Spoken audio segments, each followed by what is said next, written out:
नमस्कार, ANB news में आपका बहुत बहुत स्वागत है। मैं हूं नवीन पांडे।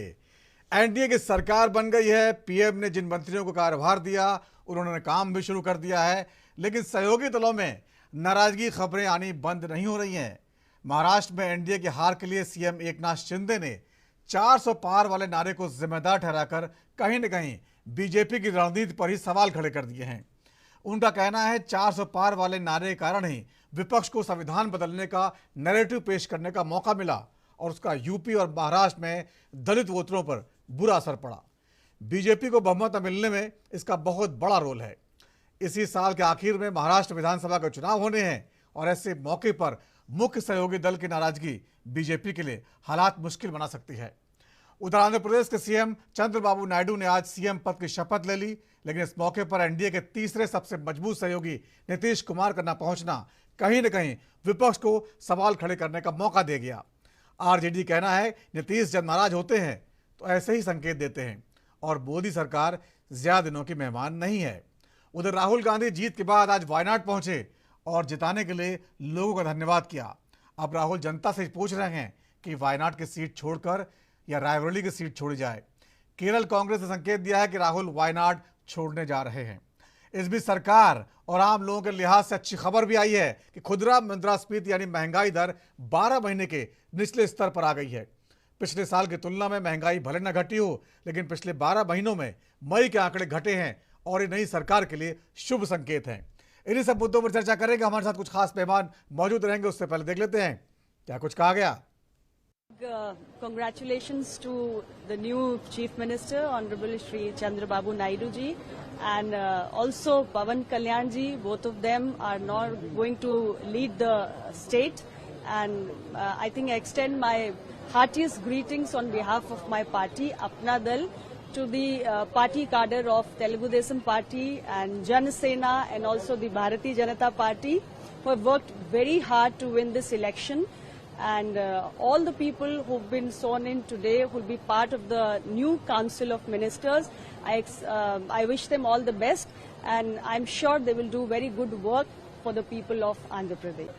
डे है, आज दिन है, क्योंकि यहाँ की जनता देखी मैंने बहुत काफी खुश है और चंद्रबाबू नायडू जी ने आज चौथी बार मुख्यमंत्री पद की शपथ ली हुई है।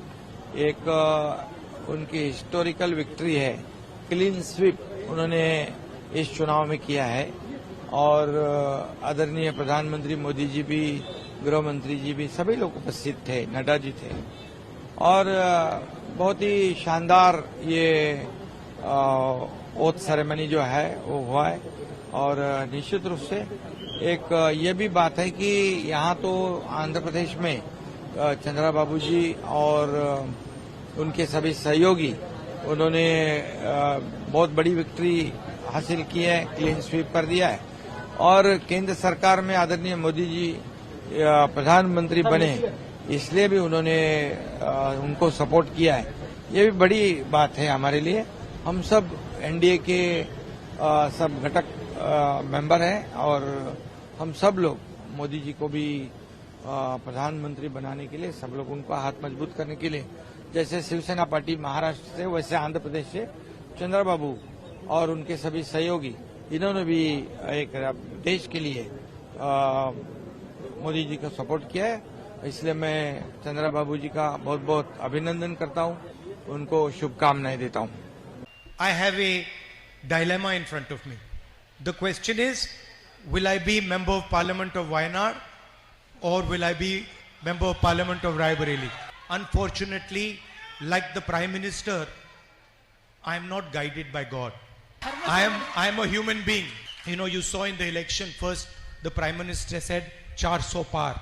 After that 400 par disappeared and 300 par came. After that 300 par disappeared, and then he gave a speech where he said, I am not biological. He said, after my mother passed away, I realized that I am not a biological person. I don't take any decision. I have been put on this earth by Paramatma and he takes all the decisions. His Paramatma makes him take all the decisions in favor of Adani and Ambani. Paramatma tells him, Narendra Modi ji, this morning you are going to give Bombay airport to Adani. Okay, now you gave Bombay, now you give Lucknow. Good, now you have given 7 airports. Now you give power plants. Now you've done power plants. Now to help Adani with defense, you do Agniveer. But unfortunately, I do not have this luxury because I'm a human being and God does not order me. In fact, it is for me, it is much simpler. My God is the poor people.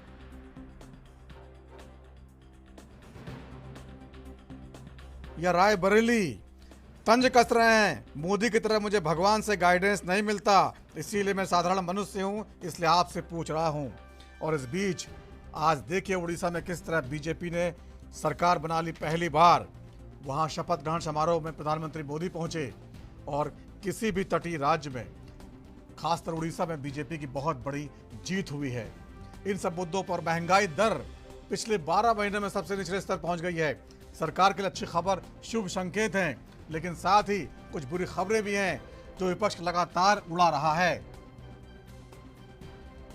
कि नीतीश कुमार नहीं पहुंचे, इसलिए कहीं न कहीं कुछ न कुछ गड़बड़ है, अंदर खाने नाराजगी चल रही है और ऐसे में सरकार बहुत लंबे समय तक चलेगी नहीं। ये सब संकेत दिए जा रहे हैं विपक्ष की तरफ से।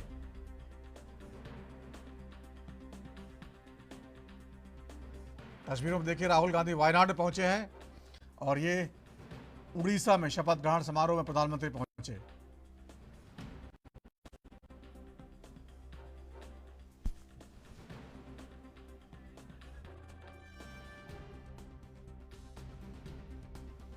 खुदरा महंगाई दर घटकर 12 महीने के निचले स्तर पर पहुंच गई है, 4.75% पर पहुंच गई। मई में खाने पीने की चीजें जो हैं वो 8.75 से घटकर 8.62% पर पहुंच गई हैं, जो कि एक अच्छा संकेत सरकार के लिए। फल, सब्जी, अनाज, ठीक है, तो इन्हीं सब मुद्दों पर चर्चा करेंगे। हमारे साथ कुछ खास मेहमान जुड़े हुए हैं जिनसे बातचीत को आगे बढ़ाएंगे। हमारे साथ जुड़े हैं बीजेपी के नेता देवेंद्र प्रमुख, आपका बहुत बहुत स्वागत है देवेंद्र जी। आदित्य त्रिपाठी हैं कांग्रेस के प्रवक्ता, आपका बहुत बहुत स्वागत है आदित्य। मनोज मनु जी प्रवक्ता जेडीयू का, आपका बहुत बहुत स्वागत है। डॉक्टर इंदुकांत दीक्षित जी हमारे पत्रकार के तौर पर जुड़े, आपका बहुत बहुत स्वागत है। आदित्य त्रिपाठी जी, जिस तरह से लगातार, आदित्य आपको आवाज आ रही है?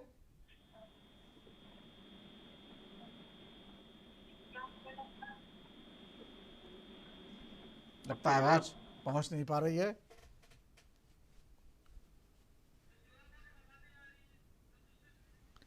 मनोज मनु जी, आपको आवाज आ रही है? देवेंद्र प्रमुख जी, देवेंद्र जी, हाँ जी, आवाज मिल रही है। हाँ जी, हाँ जी। देवेंद्र जी, पहला सवाल आपसे जानना चाहता हूँ। सबसे पहले जो है शिंदे साहब जो कह रहे हैं, एकनाथ शिंदे जी, 400 पार का जो नारा है वो बैकफायर कर गया। बीजेपी की रणनीति में कहीं ना कहीं चूक थी, जिसकी वजह से महाराष्ट्र में हारे, जहां बड़ी संख्या में दलित वोटर हैं। क्या कहिएगा? देखिए, सबसे पहले ये जो लोकतांत्रिक प्रक्रिया होती है, जो भारतीय जनता पार्टी एनडीए गठबंधन को बहुमत मिला है, ये नवीनतर अच्छा बहुमत है, बड़ा बहुमत है और जनता जनार्दन ने जो बहुमत दिया उसका स्वागत करते हुए, उसका धन्यवाद करते हुए, और तीसरी बार जो सरकार बनी है, ये भी एक बहुत बड़ा काम है कि नेहरू जी के कार्यकाल के बाद ये इतिहास दोहराया गया है। ये भी बड़ी उपलब्धि है। और फिर प्रधानमंत्री जी ने जिस तरह से अपनी कैबिनेट को लेकर अपना 7 दिन का एजेंडा क्लियर किया है, ये भी बड़ी बात है। अब सीट कम या बढ़ती, देखिए ये लोकतंत्र में चलता रहता है, कौन क्या बोलता है, लेकिन सबसे बड़ी बात यह है कि एनडीए गठबंधन को बड़ा बहुमत मिला है, अच्छा बहुमत मिला है और जितने बहुमत की जरूरत थी उससे भी प्लस मिला है, पार मिला है। 5 साल के लिए जनता ने मैंडेट दे दिया है, काम करने के लिए सरकार को मौका दे दिया है। माननीय प्रधानमंत्री जी उस मिशन को पूरा निश्चित करेंगे। जो कमियां रह गई थी, जो चीज उनके मन में थी, और जो तीसरे पैटर्न को लेकर जिस तरह विपक्ष सवाल उठा रहा था, क्वेश्चन कर रहा था कि मोदी जी नहीं बनेंगे, वो भी बड़ी बात थी, उसका भी जवाब जनता जनार्दन ने दिया है। बड़ा मैंडेट के साथ साथ बड़े डिसीजन होने हैं। जो 10 वर्षों में काम हुए हैं उससे कहीं शानदार बड़े इन 5 वर्षों में काम होने। लेकिन देवेंद्र जी, जिस तरह से एकनाथ शिंदे बोल रहे, महाराष्ट्र के मुख्यमंत्री हैं, आपके बड़े सहयोगी हैं, जिन्होंने सरकार बनवाई आपकी महाराष्ट्र में, अगर वे कह रहे हैं तो कहीं ना कहीं नाराजगी तो है, क्योंकि वो ये भी कह रहे हैं कि 1 सांसद वाले, 2 सांसद वाले, 5 सांसद वालों को कैबिनेट मिनिस्टर दिया गया और हम जो है 7 सांसद लेके आए और हमें जो है एक भी कैबिनेट मिनिस्टर नहीं मिला। तो इसी परिप्रेक्ष्य में सवाल भी उठा रहे हैं वो, अगर 400 पार का नारा नहीं होता तो हम महाराष्ट्र में अच्छा जीत के आते और किसी की जरूरत नहीं पड़ती। तो कहीं ना कहीं इस पर विचार करने की जरूरत तो है ना। नवीन सर देखिए, बाइट में बोलना और ये जवाब क्वेश्चन में बोलना, इसको अपने हिसाब से व्यक्ति देख सकता है। ये कहीं सहानुभूति का भी बयान होता है, पार्टी से समर्पित भी होता है, और विपक्ष के लिए विरोध का बयान भी हो सकता है। उसे विरोधी भाषा से भी आप तय कर सकते हैं कि उन्होंने सिंपैथी रखी है इस बयान के साथ, इसलिए जो है ठीक है भाई, उनका क्या है, एक बड़े नेता हैं, उन्होंने कहा कि हम 400 पार की बात जो है ऐसा ना करके ऐसे कर लेते तो हम और ज्यादा आ जाते। लेकिन सरकार के साथ खड़े हैं, बड़ी बात यह है, मजबूती के साथ खड़े हैं, एनडीए गठबंधन का हिस्सा है, सरकार चलवाना चाहते हैं और माननीय प्रधानमंत्री जी को 5 साल के लिए फुल फॉर्म के साथ काम करने का मौका देना चाहते हैं। ये अच्छी और बड़ी बात। ठीक है आदित्य त्रिपाठी जी, एकनाथ शिंदे के बयान को लेकर कांग्रेस कह रही है देखिए कहीं ना कहीं मतभेद आ रहा है, दबाव बनाया जा रहा है, पहले दिन से शुरू हो गया सब चीजें। बीजेपी कह रही तो अच्छे संबंध है हमारे आपस में, इसलिए बातचीत हो रही है।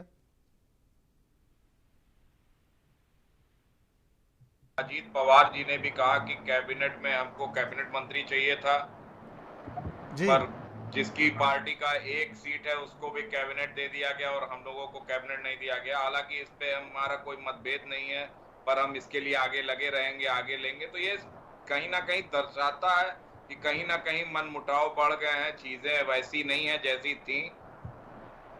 तो एनडीए उसको अब स्वीकारे ना स्वीकारे, पर वो दिख रहा है, सामने आ रहा है, खुलकर सामने आ रहा है।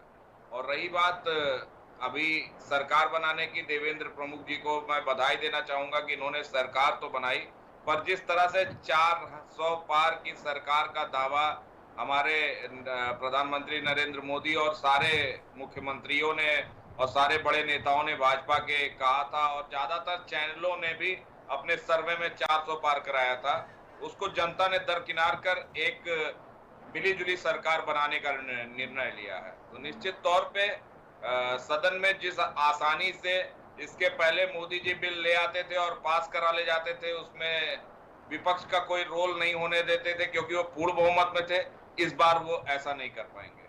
ठीक है मनोज मनु साहब, एकनाथ शिंदे का बयान आया, उसके बाद नीतीश कुमार जी वहां पहुंचे, नायडू के शपथ ग्रहण में नहीं पहुंचे, ये भी चर्चा का विषय बन गया है।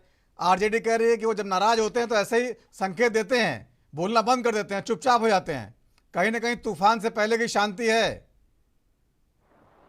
देखिए नवीन जी, सबसे बड़ी बात यह है कि हर आदमी के शपथ ग्रहण में हर किसी का जाना कोई जरूरी नहीं होता है। और सबसे पहले तो मैं एकनाथ शिंदे जी की बयान की मैं चर्चा कर लूं।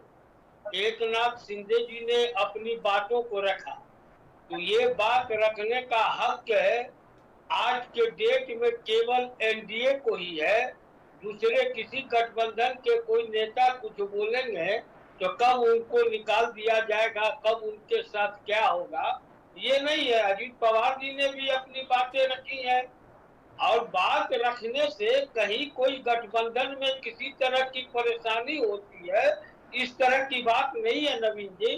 हो सकता है कि माननीय मुख्यमंत्री जी का कार्यक्रम पहले से कहीं दूसरे हो या उनकी नहीं जाना, हमें नहीं लगता है कि इसमें कोई बात है। अब नायडू जी में नहीं जाना, उन्होंने नहीं कोई बात रहता तो वो बधाई भी नहीं देते, लेकिन उनका बधाई उनको आया है।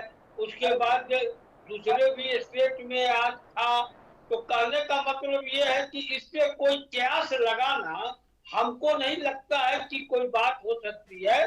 और नीतीश कुमार जी को कोई भी निर्णय लेने के लिए वो कोई किसी के बल पर नहीं रहते हैं, और जब उन्होंने कह दिया पूरे संसद में, पूरे एनडीए गठबंधन की मीटिंग में कि वो आपके साथ हैं, तो समझ लीजिए कि नीतीश कुमार जी पूरे एनडीए गठबंधन के साथ।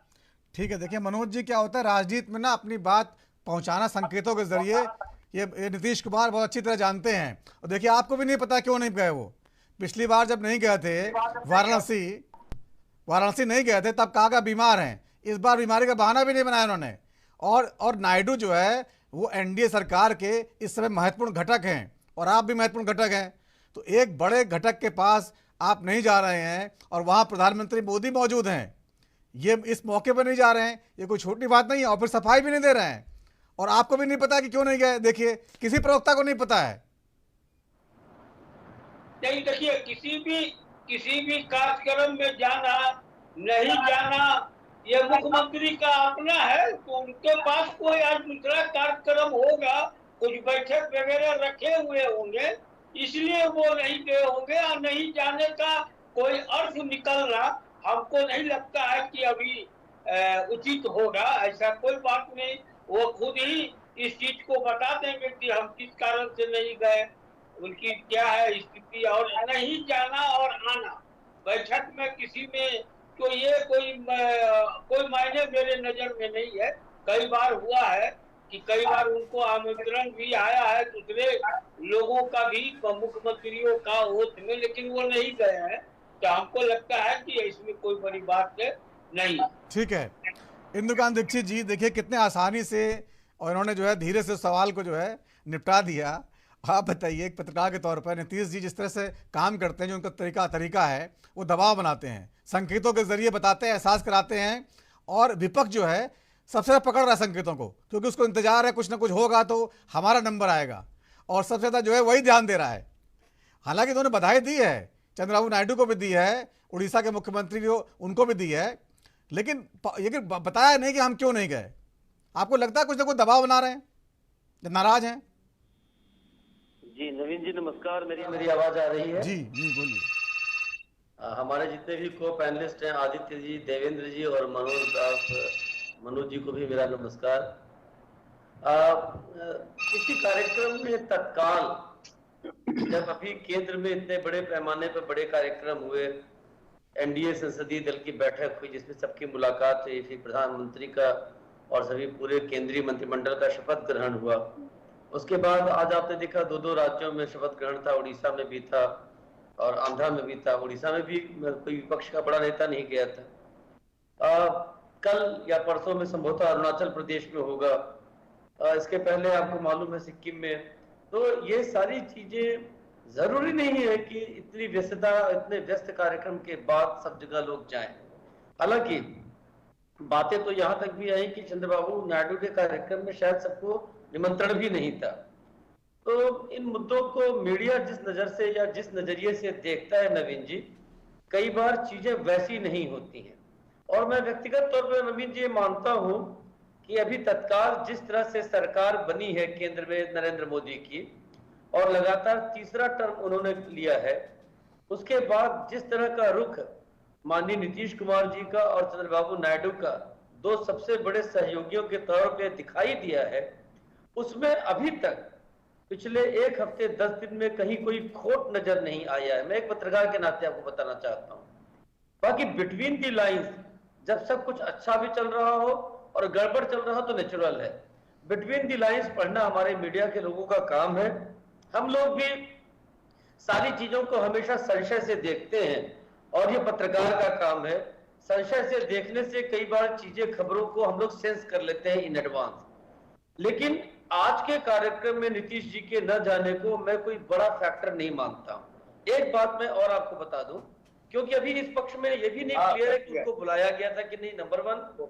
नंबर 2, उनका पक्ष अभी खुल के नहीं आया, जो कि मुख्यमंत्री स्वयं स्पष्ट करेंगे तभी बात सामने आएगी कि इनवाइट था कि नहीं था और उनकी क्या व्यस्तता थी। और ये लोग जो टॉप लीडर्स हैं नवीन जी, ईमानदारी की बात यह है कि लगभग 3 महीने के चुनाव के इतने कठिन कार्यक्रम के बाद सारे लोग उम्र के उस पड़ाव पे हैं जिनको कहीं न कहीं आराम और थोड़े से शांति की भी आवश्यकता है। तो जो परम आवश्यक है, जैसे सेंटर में गवर्नमेंट का गठन हो रहा था वहां गए, अब लगातार बाकी में भी जाएं। उड़ीसा तो उनके पड़ोस में है। हमें लगता है कि इस ढंग की चीजों को बहुत तवज्जो शायद पॉलिटिशियंस अभी नहीं दे रहे। लेकिन नीतीश कुमार प्रधानमंत्री की रेस में है। अगर प्रधानमंत्री बनेंगे तो उनको विदेश यात्रा करनी पड़ेगी। कल मोदी जा रहे हैं विदेश यात्रा पे, इटली जा रहे हैं, तो वो तो इतने व्यस्त कार्यक्रम में मोदी जी लगातार घूमते रहते हैं इधर। तो नीतीश जी तो अभी उनसे छोटे हैं। नहीं नवीन जी, फिटनेस में बड़ा अंतर है दो तीन चीजों में, ये तो तय बात है।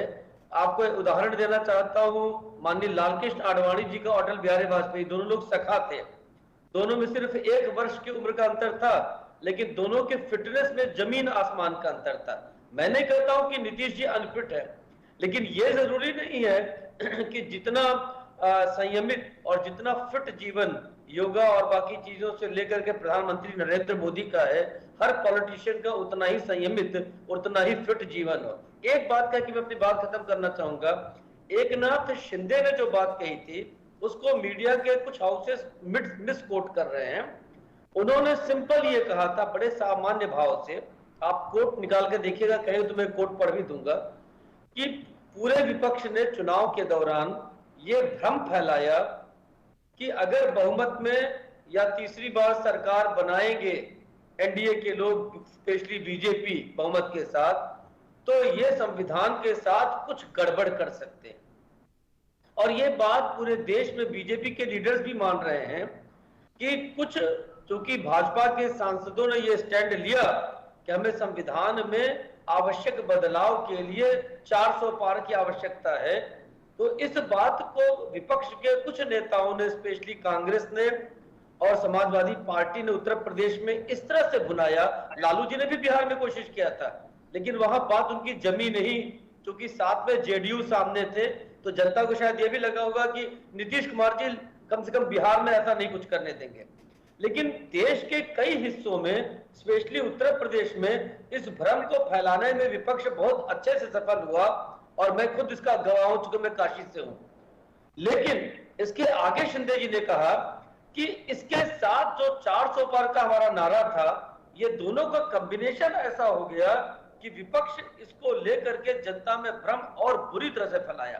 तो उन्होंने 400 के नारे में खोट नहीं जताया है, विपक्ष ने जो दुष्प्रचार किया कि ये गड़बड़ करने वाले हैं, उसको टारगेट किया उन्होंने। बिल्कुल सही कह रहे हैं आप, कहीं ना कहीं हम लोग क्या मिसकोट किया जा रहा है। बिल्कुल सही कह रहे हैं, कोई मिसकोट नहीं किया हमने, बिल्कुल साफ साफ बताया है कि उन्होंने यही कहा है कि 400 पार का जो नारा है उसको विपक्ष नैरेटिव बनाने में सफल रहा कि इससे संविधान बदलेंगे, और इसके जरिए, लेकिन कहीं ना कहीं इन्होंने बीजेपी की रणनीति में खामी तो खड़ी कर दी है ना।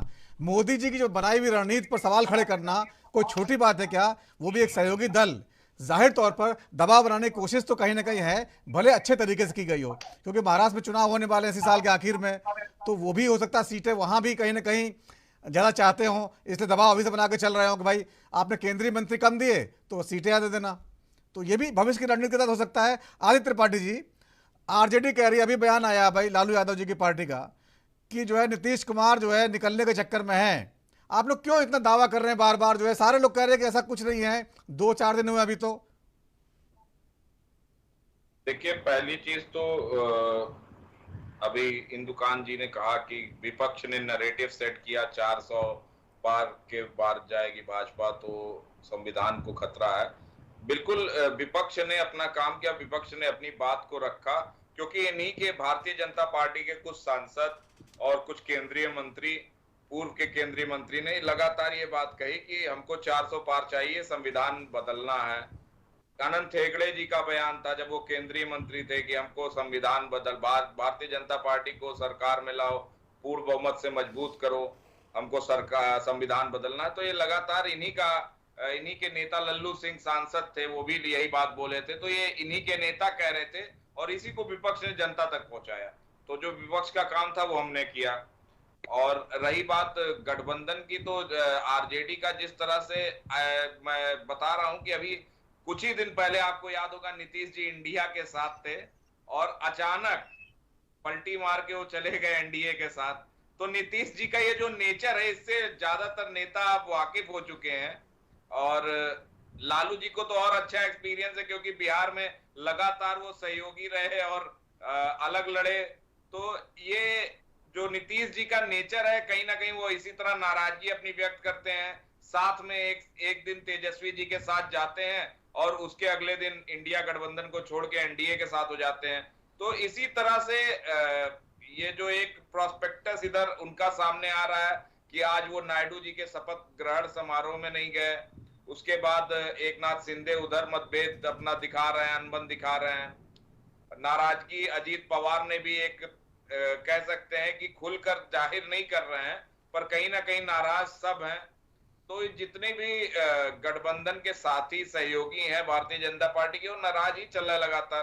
तो ये कहना एकदम गलत नहीं होगा कि कभी भी कोई कहीं जा सकता है। ये राजनीति है, राजनीति में आना जाना लगा रहता है। लगातार लोगों ने पार्टी छोड़ के, कांग्रेस छोड़ के एनडीए के साथ गए, तो एनडीए के कुछ लोग भी आ सकते हैं, ऐसा कोई नहीं है कि नहीं आ सकते। या नीतीश जी को सब जानता है। कितना टाइम मांग चल रहे हैं आप लोग, कितने टाइम में मतलब आ जाएंगे आपके हिसाब से? देखिए, अभी तो जनता ने हमको विपक्ष में बैठाया है और निश्चित तौर पे हम विपक्ष में बैठकर जनता के मुद्दों की लड़ाई लड़ते रहेंगे। बाकी नीतीश जी कब आएंगे कब नहीं, है तो नीतीश जी तय कर पाएंगे। मनोज भी कोई पत्ते नहीं खोल रहे हैं। मनोज जी बता दीजिए कुछ, इनको बता दीजिए आदित्य जी को। देखिए, इनको क्या बताया जाए। ये कह रहे हैं कि कल तक इंडिया गठबंधन में नीतीश कुमार थे, लगता है कि इनकी याददाश्त कमजोर हो गई है। इंडिया गठबंधन को बनाने वाले ही नीतीश कुमार जी थे। इंडिया गठबंधन के साथ नीतीश कुमार नहीं थे, इंडिया गठबंधन को ही बनाने वाले नीतीश कुमार थे। दूसरी बात यह है कि इनके ही नेता ने प्रधानमंत्री बनने का ऑफर दिया। जब हमारे राष्ट्रीय प्रवक्ता ने इसकी घोषणा की तो इन लोगों में से किसी ने ना कहने की जरूरत की, ना हाँ करने की जरूरत। तो इसलिए आप कोई आदमी सर नवीन जी अगर कोई सपना देख रहा है तो देखने में तो कोई बुराई थोड़े है, सपना तो देखना ही चाहिए। हम भी सपना देखते हैं और लोगों को भी अपना सपना देखते हैं। जब चुनाव का रिजल्ट आया उस समय भी जिस तरह से बोल रहे थे कि इंडिया गवर्नमेंट की इंडिया गठबंधन की सरकार बनेगी, जब मोदी जी को चुनाव कर लिया गया तभी चैनल पर कांग्रेस वाले बोल रहे थे कि कल मोदी जी शपथ नहीं लेंगे, दूसरा कोई शपथ लेंगे। तो इसलिए इनका काम है बोलने का और देश की जनता का काम है सुनने का। वो सुन रही है और जहां जहां जनता को मौका लगती है हिसाब किताब कर देती है। बाकी अब आगे भविष्य का राजनीति क्या होगा ये तो न हम बोल सकते हैं और न यहाँ बैठे हुए कोई लोग बोल सकते हैं। हमारे पार्टी में क्या होगा ये हम नहीं बोल सकते हैं। कल राहुल गांधी जी क्या करेंगे ये वो नहीं बोल सकते हैं, न देवेंद्र जी बोल सकते हैं। अपने पार्टी का अलग अलग है नवीन जी, इसीलिए ये सब अभी कोई बात नहीं है, कहीं जाना नहीं जाना ये सब नहीं है। और ये बड़ी खुशी की बात है कि हमारे गठबंधन में जो भी दल के नेता हैं वे अपनी पार्टी को बेबाकी से रखते हैं, ये भी एक बहुत बड़ी बात। तो रेल मंत्री का पद नहीं मिला तो नाराज नहीं आप लोग रेल को लेके? रेल मंत्री का पद किसने मांगा था? नीतीश कुमार जी ने मांगा था क्या? कोई नहीं मांगा था। अब पार्टी के नेता सर बार बार ये बोल रहे थे। अब नेता तो शुरू से बोल रहे थे कि प्रधानमंत्री कैसा हो, नीतीश कुमार जी जैसा हो। समाजवादी पार्टी के नेता ने वहां पर बोर्ड लगा दिया कि अगला प्रधानमंत्री कैसा हो, अखिलेश जी जैसा हो। तो ये कार्यकर्ताओं का अपना अपना बात होता है और जब बैठक होती है जिसमें कोई रेल मंत्री, कोई मंत्री, कोई लोकसभा अध्यक्ष की मांग किसी ने नहीं किया था। ये कुछ लोगों के द्वारा प्रोपगंडा है। ठीक है। या आप एक चीज भी दिखा दीजिए, पार्टी के प्रमुख नेता नीतीश कुमार जी हो या हमारे प्रवक्ता हो, उन्होंने कभी कहा हो कि हमको रेल मंत्री चाहिए? ऐसा तो कहीं नहीं है। ठीक है, आऊंगा। एक अफवाह है। ठीक है, चक्कर क्या है कि मनोज जी की उनकी छवि जो है ना वो नीतीश सबके हैं, वो किसी एक के नहीं है, सबके हैं, इसीलिए सब उम्मीद लगाए बैठे हुए हैं। छवि का चक्कर है। एक ब्रेक लेता हूं छोटा सा, ब्रेक के बाद लौटेंगे, चर्चा को आगे बढ़ाएंगे।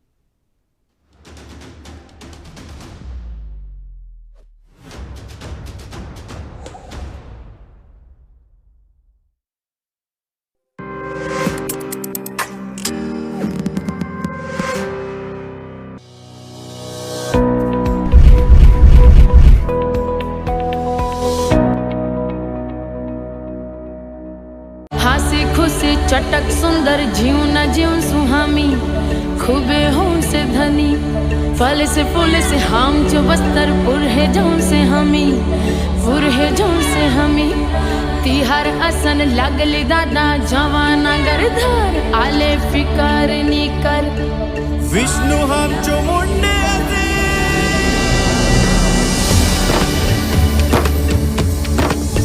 जंगल नदियाँ खेत डगर में खुशियाँ भर भर आई है। आज गगन रंग केसरिया खुशहाली बनकर छाई है। भिन्न भिन्न रंगों से सजता छत्तीसगढ़ एक मेव है। निज माटी गौरव हम सबके अपने विष्णु देव है। हमारे छत्तीसगढ़ के रहवासी अब हंसी खुशी रहे बारह मासी। देवी गंगा लहर तुरंगा हमर छत्तीसगढ़ के जनमन होवे चंगा। आहो देवी गंगा आहो देवी गंगा। उत्तर प्रदेश की राजधानी लखनऊ से मैं जितेंद्र सिंह। हिमाचल की राजधानी शिमला से ANB न्यूज के लिए मैं टीना ठाकुर। छत्तीसगढ़ की राजधानी रायपुर से मैं अखिलेश तिवारी राजपुर। देवभूमि उत्तराखंड से मैं अमित चौधरी। राजनांदगांव वाराणसी चंबा बिलासपुर नूरपुर गुरुग्राम खरौना फरीदाबाद करनाल लुधियाना हरिद्वार रुड़की सीतापुर गौतम बुद्ध नगर अमेठी फिरोजाबाद चित्रकूट हमीरपुर कानपुर नगर से ANB न्यूज के लिए मैं सत्यम गोस्वामी। सबसे बड़ा नेटवर्क ANB न्यूज।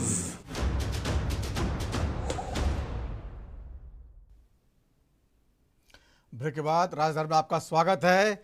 जिस तरह से आज दिन भर सियासी गतिविधियां चली उस पर चर्चा कर रहे हैं। हमारे साथ कुछ खास मेहमान जुड़े हुए हैं जिनसे लगातार बातचीत को आगे बढ़ा रहे हैं। देवेंद्र प्रमुख जी हैं, नेता बीजेपी के, आदित्य त्रिपाठी जी हैं, प्रवक्ता कांग्रेस के, मनोज दास जी हैं, प्रवक्ता JDU के, और डॉक्टर इंदुकांत दीक्षित जी हैं, वरिष्ठ पत्रकार।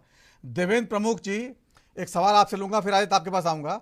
देवेंद्र प्रमुख जी, आपने देखा होगा सरकार को कोई खतरा नहीं है, ये तो सभी कह रहे हैं और काफ़ी समर्थन भी ये सब जता रहे हैं, लेकिन लगातार सरकार बनने के बाद से जिस तरह से बयानबाजी हो रही है, मोहन भागवत जी का बयान पहले दिन आ गया, ठीक है, उसके बाद यूपी में जो 2 बैठकें हुई, योगी जी ने बैठक की समीक्षा बैठक, और आपके जो डिप्टी CM साहब जो है दिल्ली में बैठे हुए हैं। यहाँ तक कहा जा रहा है कि वो अध्यक्ष बनने वाले हैं बीजेपी के, ठीक है। चलिए अध्यक्ष बन जाएंगे तो अच्छी बात है, और वो योगी में बैठाया जा रहा है उनको। उधर जो है महाराष्ट्र में वहाँ प्रेशर क्रिएट कर रहे हैं, नीतीश जी तो खैर है ही हैं। कुल मिलाकर जो है थोड़ा कंट्रोल करना मुश्किल होगा इस समय, और इसके लिए जो है प्रताप यादव जी कह रहे हैं आज आप तो उद्धव गुट के लोगों को लेके आ रहे हैं, तो आप लोग कर रहे हैं एक्सरसाइज को बाकी लोगों को लेके आने की, ताकि दबाव खत्म हो जाए।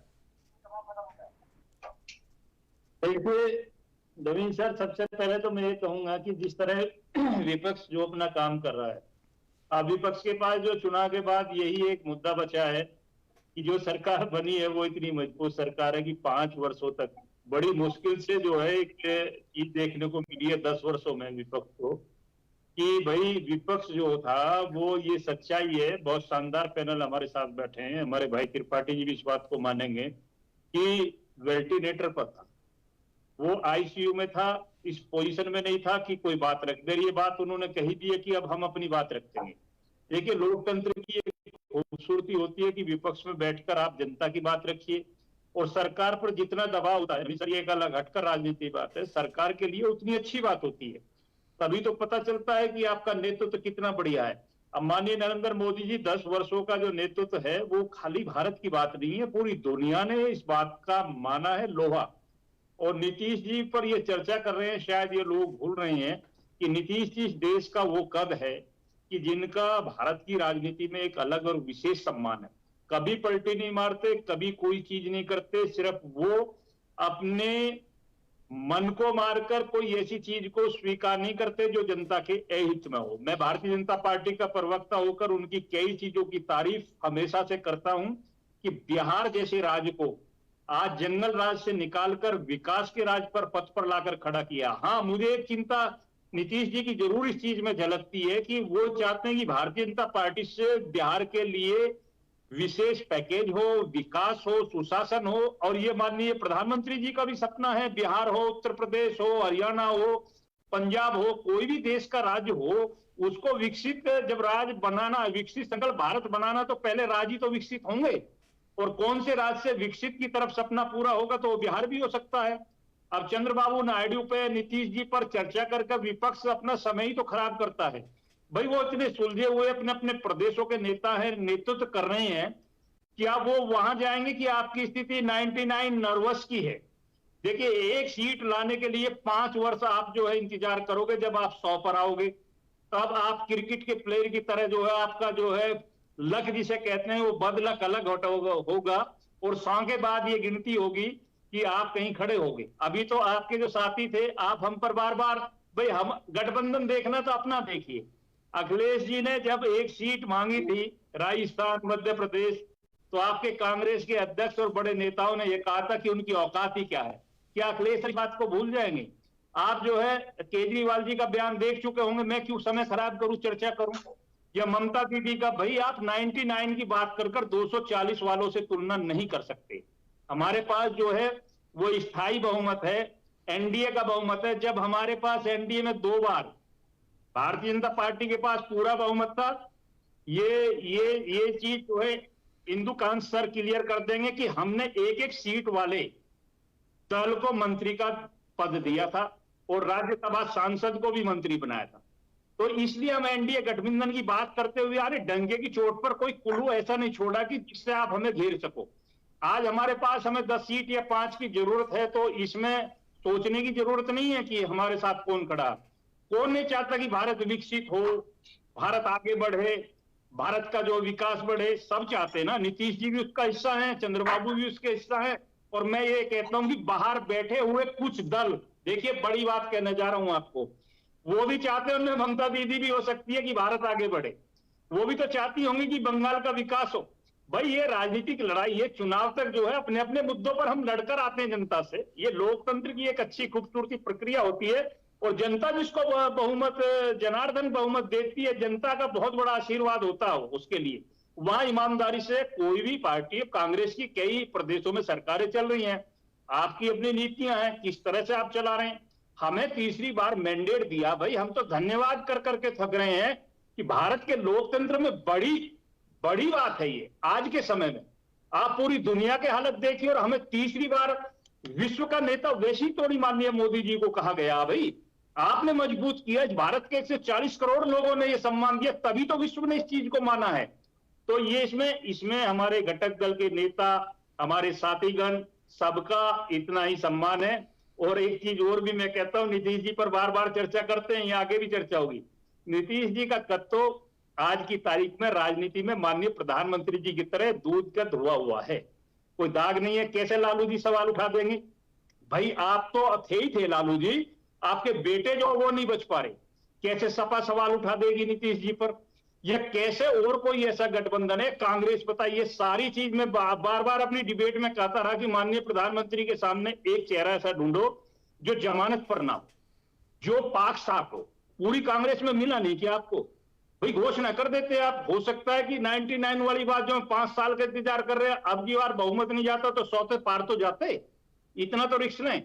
अब ये पारिवारिक चीज, घर की पार्टियां, अखिलेश जी ने 7 MP अपने घर के बना लिए, ये गलती से धोखे से हुआ कि आपने 400 की बात जो की है, हमारे साथ ही कर रहे थे, और 400 का जो है कोई जरूरी नहीं है कि हम जो सब चीज करते हैं उसका रिजल्ट हमें पॉजिटिव मिला। कभी कभी नेगेटिव होता कि भोली वाली जनता थी, एक बार संविधान बदल देंगे और ये तो आरक्षण को खत्म कर देंगे, ये तो SC ST और दलित को जो है बहुत पीछे छेड़ देंगे। आप उसमें जरूर हमसे 10-20 सीट का अंतर ले गए हैं, लेकिन ये जनता जनार्दन है, गेला गेल हिसाब करती है, साथ के साथ करती है, ये देर नहीं करती, वो करने के लिए बैठी है। मैं फिर आपको दोहरा रहा हूं, बहुत शानदार मैंडेट है, लोकतांत्रिक मैंडेट है, और लोकतांत्रिक मैंडेट का ये फायदा मिलेगा कि विपक्ष भी मजबूत होगा। देश जितना 10 वर्षों में बढ़ा है उससे कहीं ज्यादा 5 वर्षों में बढ़ेगा। आज गारंटी के साथ आपको इस बात का मैं आश्वस्त करता हूं चैनल पर बैठकर। नवीन सर, हम डिबेट करते रहेंगे। इस सरकार को जितनी मजबूत पहली 2 सरकारें थी, उसकी 4 गुना मजबूत ये सरकार है। सोच नहीं सकते राहुल जी कि कहां कहां से ऑक्सीजन आ रही है। वो गाने की लाइन अलग है, लेकिन मैं ऑक्सीजन की बात कर रहा हूं कि इतनी मजबूत सरकार बनी। सब बोला आपने, सवाल का जवाब नहीं दिया।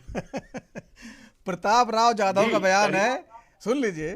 प्रताप राव अभी नए मंत्री बने महाराष्ट्र से। उद्धव गुट के 5-6 सांसद हमारे संपर्क में हैं, हम शुरू हो चुके हैं। बता दीजिए ना, आप कब तक दबाव से मुक्त हो जाएंगे आप लोग? देखिए, ये तो चैनल पर बैठकर बड़ी बोली बात हो जाएगी नवीन सर। मैंने सिर्फ एक बात कही है, आप तो गहन है, और हमारे साथ इंदुकांत सर बैठे हैं, बहुत बुद्धिजीवी, मैं उनको मानता हूँ, बहुत सुलझे हुए हैं। मैंने कहा कि कहां से ऑक्सीजन मिल रही है, कहां से सपोर्ट मिल रही है। लोकतांत्रिक की जो प्रक्रिया होती है, लोकतांत्रिक जो सरकार मजबूती का कारण है, उससे हमारा कद दुनिया में बढ़ा है। मैं भारत की बात नहीं कर रहा। हमें कोई ऐसी चीज नवीन सर 5 वर्षों में नहीं करनी पड़ेगी, कोई पार्टी तोड़नी पड़े, कोई सांसद तोड़ना पड़े। हाँ, जब कोई घर आता है तो स्वागत हमने पिछले 10 वर्षों में भी किया और अगले 5 वर्षों में भी करेंगे। फूल माला भी देंगे, उनका हाथ जोड़कर स्वागत से तो भी विपक्ष को करेंगे डरना चाहिए और उन्हें भारत के विकास का हिस्सा बनाने का काम करेंगे। ठीक है। आदित्य त्रिपाठी जी, आप लोग इधर परेशान हो रहे हैं और उधर जो है आपकी तैयारी हो रही है, आपके लोग ना कहीं इधर आ जाएं। अभी देखिए, हमारे साथी देवेंद्र प्रमुख जी ने फिर से वही परिवारवाद, सपा का परिवारवाद इनको दिखा, लेकिन पासवान जी का परिवारवाद से इनको दिक्कत नहीं। इनको और अदर पार्टियों के सोनेलाल जी की बेटी अनुप्रिया पटेल के परिवारवाद से दिक्कत नहीं। इनके 17 मंत्री परिवारवाद में लिप्त हैं। और राहुल गांधी ने ट्वीट कर रखी फोटो सारी सब लोगों की। बिल्कुल बिल्कुल। तो ये लोग भूल जाते हैं, परिवारवाद पे उंगली उठा देते, पर अपनी तरफ नहीं देखते। और रही बात तोड़ने और जोड़ने की, तो लगातार आप देखिए, जब से कांग्रेस ये इलेक्शन खत्म हुआ है, बढ़ती ही गई है। अभी हमारे साथ 3 निर्दलीय एमपी और जुड़ चुके हैं, जिसमें महाराष्ट्र से विशाल पाटिल, उसके बाद लद्दाख के आपके हानिफ जी और पप्पू यादव जी बिहार से। तो लगातार ये कारवां बढ़ रहा है। और ये जो जोड़ तोड़ की राजनीति में जिसमें माहिर भारतीय जनता पार्टी है, खैर अभी तो इनकी स्थिति नहीं है। नीतीश जी को देखते ही प्रधानमंत्री जी तुरंत खड़े हो जाते हैं। आज के डेट में ये हो रहा है, और जो ये अनबन चल रही है, ये इनको संभालने की जरूरत है। खैर, हम लोग को जनता ने विपक्ष जितना मौका दिया है, तो निश्चित तौर पे अब की बार आपको एक और मजबूत विपक्ष के तौर पे कांग्रेस दिखाई देगी, और निश्चित तौर पे जनता के मुद्दों के लिए लड़ाई लड़ते रहेंगे। जो जनता ने हमको जितना मैंडेट दिया, जितना जनता ने आशीर्वाद दिया, उस हिसाब से भारतीय जनता पार्टी को अनैतिक कार्य करने से लगातार रोकते रहेंगे। अच्छा, महंगाई कम हो गई थोड़ा सा, पिछले 12 महीने का आंकड़े आज आए हैं, वो थोड़ा सा कम हो गई है। ये तो आपको अच्छा लगेगा ये खबर सुन के? देखिए, बिल्कुल अच्छी बात है। देश की जनता चाहती है कि महंगाई कम हो, ये पूरे देश के लिए था। लेकिन जैसे ही भारतीय जनता पार्टी की सरकार आती है, आप देखिए फिर से वही हाल होगा। गैस सिलेंडर के दाम बढ़ेंगे, पेट्रोल के दाम बढ़ेंगे, और महंगाई फिर से अपने उच्चतम स्तर पर जाएगी। यही हम आप डिबेट करेंगे फिर से महंगाई को लेकर, क्योंकि ये तो कारपोरेट्स की सरकार है। लगातार ये अपने कॉर्पोरेट साथियों को फायदा पहुंचाते रहेंगे और गरीब किसान के बारे में सोचेंगे नहीं। ठीक है। पीएम किसान निधि से एक हस्ताक्षर करके किसानों का सम्मान करने से अच्छा था कि किसानों का जो कर्जा माफ की बात हम लोग लगातार करते आ रहे हैं, बेचारे परेशान हैं, आत्महत्याएं बढ़ती जा रही हैं। दोगुनी आय करने की बात की थी, आधा आय कर दिए। तो ये सब पे विचार करे भारतीय जनता पार्टी, तो अच्छी बात रहेगी किसानों के लिए। ठीक है। मनोज जी, और हम ये सुनिश्चित करेंगे कि आने वाले दिनों में संसद में इन्हीं सब पर चर्चा हो, ना कि मंगल सूत्र पर चर्चा हो, हिंदू मुस्लिम पे चर्चा हो। ऐसी चर्चाएं विपक्ष नहीं चाहता। ठीक है। मनोज जी, ठीक है, नीतीश कुमार जी जो है नाराज नहीं, मान लिया हमने आपकी बात जो है, लेकिन बिहार के लिए तो आपकी डिमांड अभी बाकी है ना। बिहार के लिए काफी कुछ चाहिए, क्योंकि 2025 में चुनाव भी है वहां पर।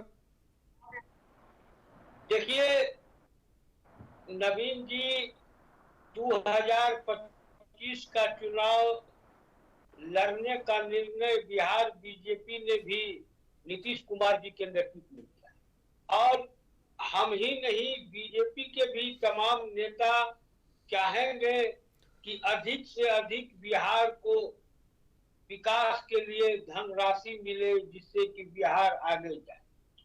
दूसरी बात यह है कि हमको प्रॉब्लम कहाँ है? हमको तो कोई प्रॉब्लम नहीं है।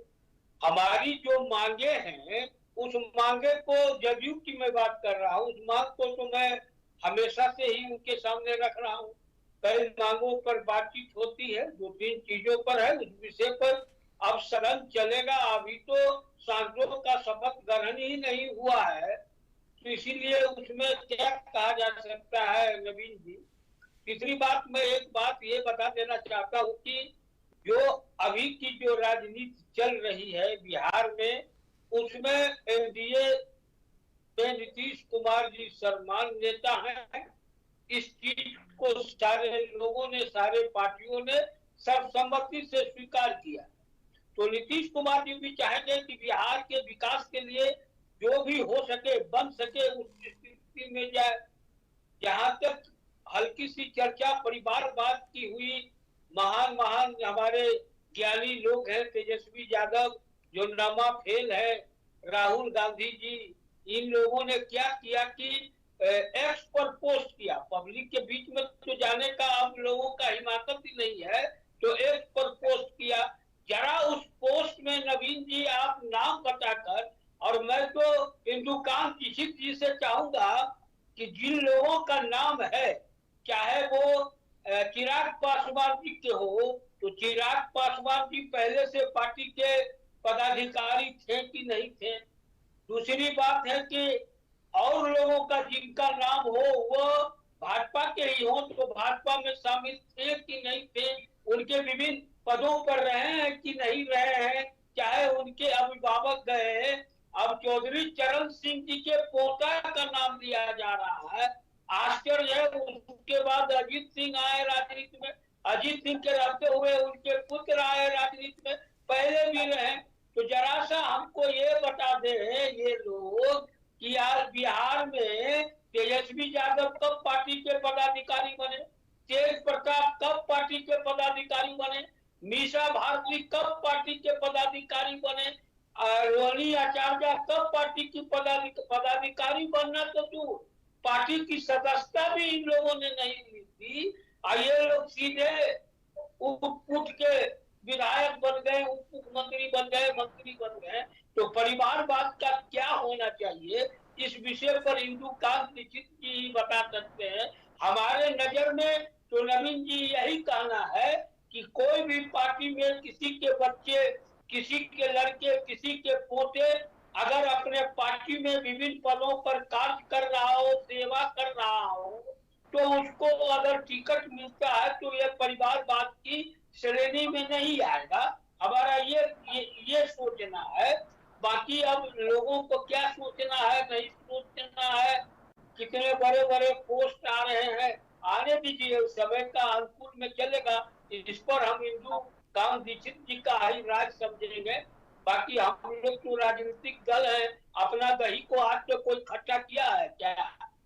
ठीक है, अब हम बोल रहे हैं, आदित्य उंगली उठा रहे हैं। ठीक है भाई, उनकी बारी आएगी तो आप वो बताइए। ठीक है, इंदु जी के पास मैं आऊंगा। एक कमेंट आदित्य जी से। आदित्य जी बोलिए भाई, आदित्य बोलिए, जल्दी बोलिए। देखिए, अभी मनोज जी ने राहुल जी का भी नाम लिया और इन्होंने कहा विभिन्न पदों पर रहे हो, तो इनको शायद जानकारी नहीं है। इनको एक बार जानकारी कर लेनी चाहिए कि जब वो राजनीति में आए तो सबसे पहले उन्होंने एनएसयूआई और यूथ कांग्रेस की जिम्मेदारी संभाली, संगठन को मजबूत किया, उसके बाद राजनीति में उतरे थे। तो वो पहले संगठन में काम करके आए। तो प्रियंका जी भी लगातार राहुल जी का नाम नहीं लिया है। इस तरह आरोप लगाना इस चीज को बोल दिए। अपनी राहुल जी को जितना आप नहीं जानते होंगे आदित्य जी, उससे अधिक मैं जानता हूँ। मैंने राहुल जी का नाम नहीं लिया। हमने कहा कि राहुल जी ने एक्स पर लिखा है, मैंने तेजस्वी यादव के बारे में कहा है, हमने मीसा भारती के बारे में कहा है, हमने तेज प्रताप के बारे में कहा है, हमने रोहिणी आचार्य के बारे में कहा है। मैंने राहुल गांधी जी पर मैं कभी नहीं बोला है। राहुल गांधी जी महामंत्री भी रहे हैं, राष्ट्रीय अध्यक्ष भी रहे हैं, सम्मान्य नेता है, चाहे जनता उनको जिताए न जिताए, मैं उसकी बात नहीं कर रहा हूँ। मैंने राहुल गांधी पर कोई कमेंट नहीं किया। मैंने इतना कहा है कि राहुल तेजस्वी नौमा फेल तेजस्वी यादव और राहुल गांधी जी ने अपने एक्स पोस्ट पर किया है। इसको नवीन जी जरा इनको बता दीजिए कि मैंने राहुल गांधी जी के बारे में एक शब्द नहीं चर्चा किया है। हम बिहार के हैं, हम बिहार की बात करते, हम दूसरे जगह की बात नहीं करते। ठीक है, आपकी बात रख दी आदित्य जी, ठीक है। डॉक्टर दुकान दीक्षित जी, आपने सुना पूरी चर्चा, सारे प्रवक्ताओं की बात सुनी। जिस तरह से ये जो नरेटिव किया जा रहा है, अगर प्रधानमंत्री का पद नीतीश जी को मिलेगा तो क्या इनकार कर देंगे क्या, ये बताइए? उससे छोटा पद तो कोई नहीं लेंगे वो, क्योंकि सीएम की पोस्ट पे खुद बैठे हुए हैं। नवीन जी देखिए, पद तो आदमी के व्यक्तित्व, चरित्र और कृतित्व के हिसाब से कोई भी मिले और बड़ा पद मिले तो जीवन में, दुनिया में कौन है जो मना करेगा। हालांकि मैं आपको बताऊं कि इस चुनाव के बाद स्वयं जदयू की तरफ से उनके प्रवक्ता त्यागी जी ने कहा था कि नीतीश जी को तो प्रधानमंत्री पद का ऑफर भी आया दूसरे पक्ष से, लेकिन उन्होंने ठुकरा दिया। तो अगर ये वास्तविकता है, और मैं क्यों ना मानूं कि ये वास्तविकता है, क्योंकि किसी भी इंडिया गठबंधन के लोगों के बड़े नेताओं के प्रति की तरफ से इसका खंडन भी नहीं आया है। तो अगर नीतीश जी जैसा कोई बड़ा नेता जिसका इतना बड़ा राजनीतिक व्यक्तित्व और जीवन है और सादगीपूर्ण जीवन है, अगर वो उनके पास प्रधानमंत्री का पद आता है, उसको त्याग देते हैं, यही होता है राजनीति में बड़प्पन। इवन सोनिया गांधी को भी फॉर दैट मैटर मैं मानता हूं कि जब 2004 में उनके पास प्रधानमंत्री बनने का अवसर था और उनका बायकाट जो आज उनके साथ है, गलबैया कर रहे हैं शरद पवार जी, मुलायम सिंह यादव जी ने, उनके पुराने जो उनका इटली का अपना ओरिजिन था, उसके कारण उनका विरोध करके पार्टी छोड़ दिया था, पार्टी तोड़ दिया था शरद पवार ने, नारायण दत्त तिवारी और लोगों ने।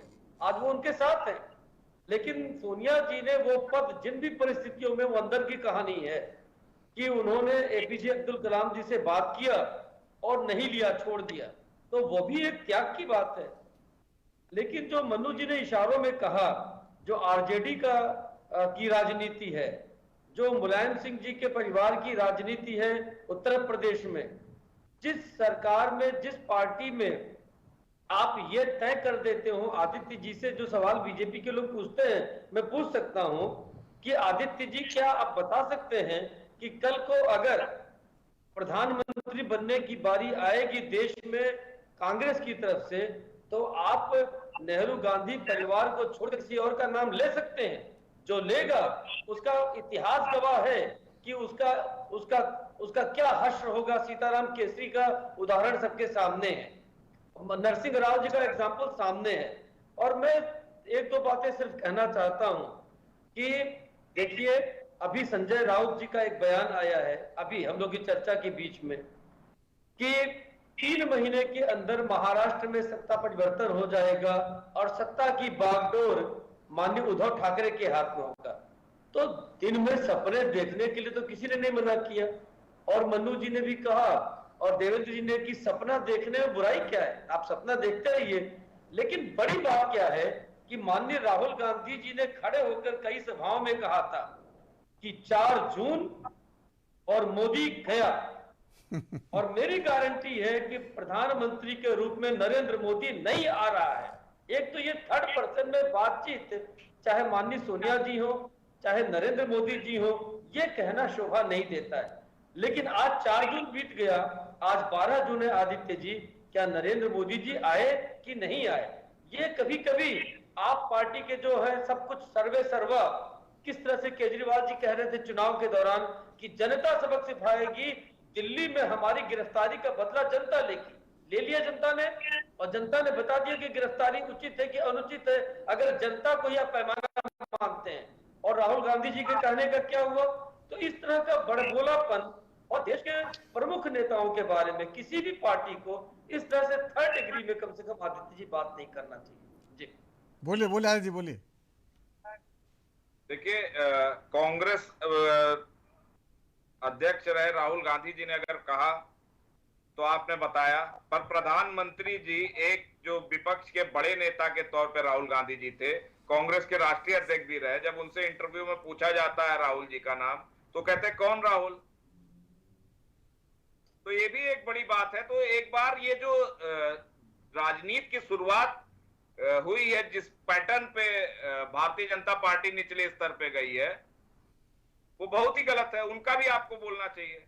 खैर, लगातार जो ये विपक्ष को हमें मौका दिया गया है, विपक्ष में फिर से जनता ने बैठाया और इस बार थोड़ा मजबूती के साथ बैठाया है।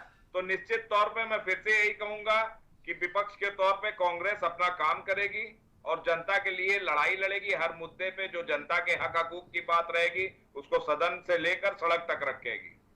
राहुल गांधी पूछ रहे हैं कि वायनाड छोड़ो या रायबरेली, क्या बोलिएगा आप? देखिए, दोनों जगह वो जा चुके, रायबरेली भी वो अभी आए थे और आज वायनाड भी गए थे। आइए तो पूछा निश्चित तौर पे वहां पर वो संगठन से और वहां के कार्यकर्ताओं से, वहां की जनता से राय मशवरा कर रहे हैं कि कौन सी सीट उनको छोड़नी चाहिए, कौन सी रखनी चाहिए। फिलहाल 2 पर लड़े हैं, तो निश्चित तौर पे जहां तक सबकी उम्मीदें हैं कि वो यूपी से ही रहेंगे और वायनाड की सीट को छोड़ेंगे। देखिए, बाकी ये उनके फैसले हैं कि ये वो क्या सीट रखते हैं अपने पास, क्या छोड़ते हैं। ठीक है, बहुत बहुत धन्यवाद आप सभी का शामिल होने के लिए। समय खत्म हो चुका है, तो राजधर में आज इतना ही। वक्त छोटे से ब्रेक का है, ब्रेक के बाद भी खबरों का सिलसिला जारी रहेगा। नमस्कार।